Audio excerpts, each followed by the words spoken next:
Welcome back to my channel. My name is Joanna Holden, and I am an author of Christian fantasy as well as being an author-tuber here on YouTube. And today I want to talk about a subject that troubles most authors of series, and that is how not to write a bridge book. A bridge book is basically if you're writing a series of 2 books or more, and you have a book that you could pull out of the series, and the story, it wouldn't really be interrupted. That's a bridge book.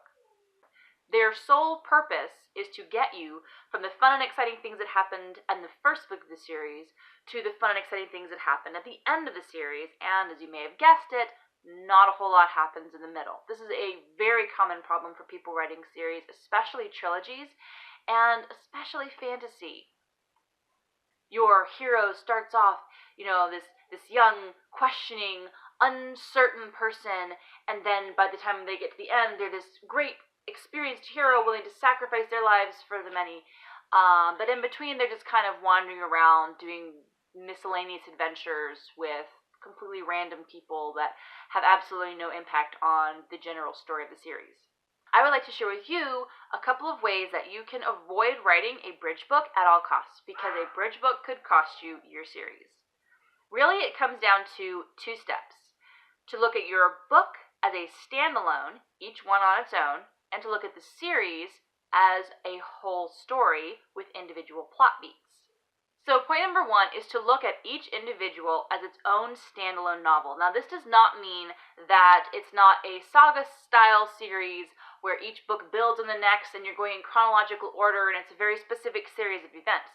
But it's to look on the actual structure of the book as its own book. Instead of seeing it as the stuff that kind of gets us from A to Z, look at it as its own book. Mommy. She found me. Mommy. Oh, poor Daddy got stuck with babysitting duty and she found me. I tried to hide, but I couldn't hide. So what does that look like? It means that each individual book is going to have its own structure within itself.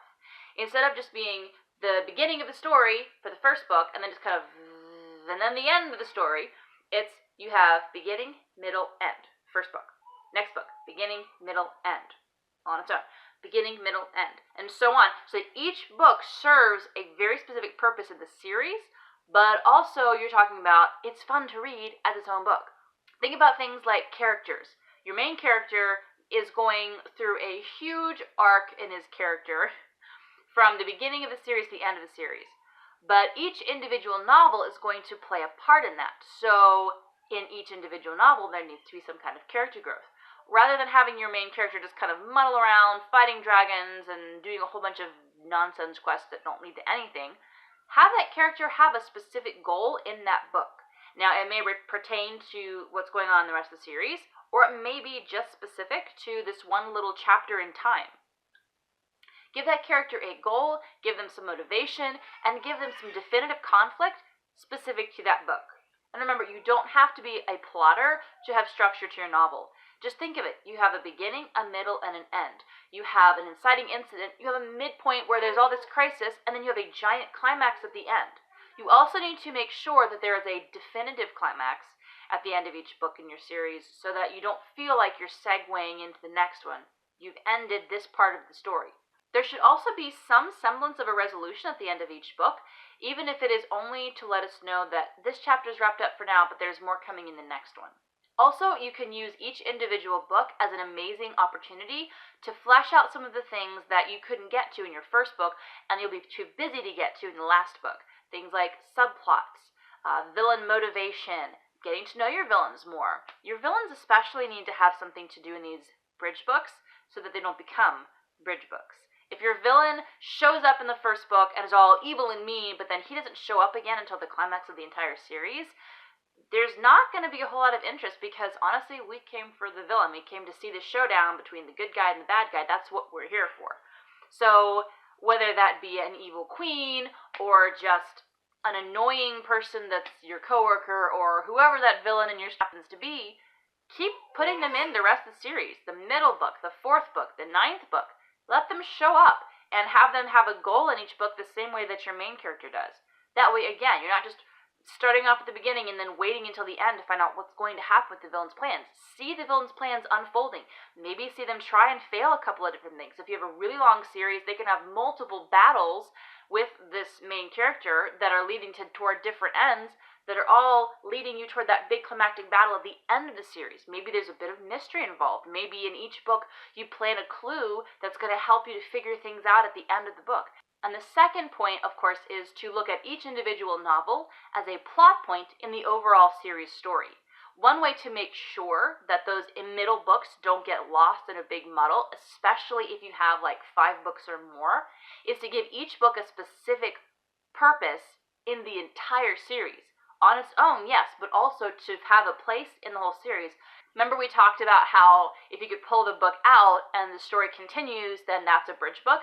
To avoid doing that, give that book a plot beat for the entire series. Now again, you don't have to be a plotter to have structure to your books. You don't have to be a plotter to have structure to your series. I personally just happen to really find plot beats inspiring to help me understand a little bit better how this particular book is going to serve in the overall series plot. So for instance, if you look at book 1 as your opening image, your opening hook, that inciting incident that's going to set off the rest of the series, then maybe book 2 is the argument against transformation, that debate where the hero really doesn't want to go forward into the new adventure, and it's also maybe the breaking into the new world, or what's another good one? Where your B story for the entire series is introduced. Maybe you introduce a new fascinating character who's going to really pull out the emotional side of the story, and that character doesn't show up until book 2 or maybe even book 3. Really, if that happens, really hone in on it. Make it a really integral part of the whole series. If you're writing an odd number of books, this makes it super easy because you can peg the exact middle book. That book, that's going to be your midpoint. That's going to be your mirror moment for your character's overall character arc, as well as that climactic midpoint for the entire series plot. If it's an even number of books, you can really do the same thing by finding the middle 2 books, and at the end of the first one, have the midpoint, that mirror moment introduced, and then have the next book be the falling action from that, the reaction to the midpoint. So the midpoint's kind of stuck in between the beginning and ending, the ending and the beginning of those 2 books. So you still have a definitive midpoint. And again, if you have a ton of books, feel free to use as many plot points as you want. You could have book 7 be storming the castle. You could have book 9 be the black moment. You could have book 11 be that second doorway of no return, a very definitive moment in the series where you know that from here on out there is no turning back, and you've only got a couple of books left, so it's going to get crazy in here. So there you have it. Those are my tips on how to avoid writing a bridge book. Remember, if you can pull the book out and the entire series just keeps going, then that book is not needed, and you gotta fix that. Hopefully you found these tips helpful to maybe revive that bridge book, or maybe even help you figure out a way to get rid of it. The last point I'd like to share is that if you do have a bridge book at the moment, and you are trying to figure out what to do with it, and none of the above tips helped at all, don't be afraid to just cut the book. It hurts, it burns, it's like cutting off a finger, but in the end, it's actually helpful, unlike cutting off a finger. If it's slowing down the pacing of your series, if it's distracting, if it's going to lose, that's going to do all that stuff. Just feel free to cut it. You can take your favorite scenes, your favorite dialogue, your favorite this, your favorite that, sprinkle it in the other books, but don't be afraid to cut a book and end up with fewer books. Or don't be afraid if you have one giant book that would serve better if you could just figure out what the story is and split it into 2 books. It's okay to extend your series too. Well, that's all I have for you today. I hope you really enjoyed this video. If you did, be sure to give it a like and consider subscribing on your way out. I post amazing videos on Saturdays all about fantasy and series and writing and the writing life. You can check me out on social media. I'm available on Twitter, Instagram, Pinterest, and Facebook. All that is in the description box below, as well as my author website where you can learn more about me, my books that are coming up, and these services that I offer as a writer to writers. Lots of fun freebies and some other things that I think you'll enjoy. As always, have an amazing rest of the weekend writing, and I will see you in my next video. Bye!